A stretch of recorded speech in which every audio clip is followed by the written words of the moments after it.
Argentine তারকাকে দলে ভেড়ানোর জন্য ১৫০ million euro খরচ করবে রিয়াল মাদ্রিদ। ইউরোপ সহ স্প্যানিশ গণমাধ্যমগুলোর খবর, আর্জেন্টাইন মিডফিল্ডার এনজো ফার্নান্দেজকে দলে নেয়ার জন্য উঠে পড়ে লেগেছে রিয়াল মাদ্রিদ। চলতি ট্রান্সফার উইন্ডোতে এবার নিজেদের মিডফিল্ড সমস্যার সমাধান চান ফ্লোরেন্তিনো পেরেজ।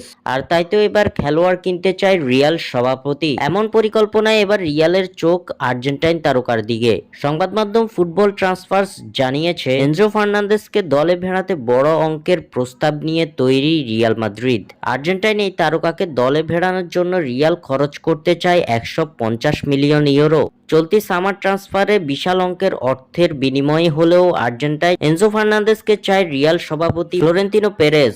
জানা গেছে, এনজো ফার্নান্দেজকে দলে নেওয়ার ব্যাপারে ইতিমধ্যে চেলসির সঙ্গে আলোচনা করেছে রিয়াল মাদ্রিদ। এনজো ফার্নান্দেজেরও সম্মতি রয়েছে রিয়ালে যোগ দেওয়ার ব্যাপারে, এমন তথ্য দিয়েছে স্প্যানিশ সংবাদ মাধ্যম ফিচাজেস নেট। স্প্যানিশ জায়ান্টরা প্রাথমিকভাবে চেলসিকে ১৫০ মিলিয়ন ইউরোর প্রস্তাব দেওয়ার জন্য প্রস্তুতি গ্রহণ করেছে বলে জানানো হয়েছে সেই প্রতিবেদনে।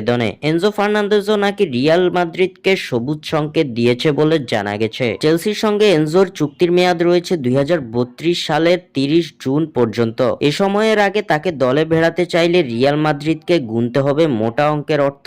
স্বাক্ষর থেকে সাদবিন ইসলাম।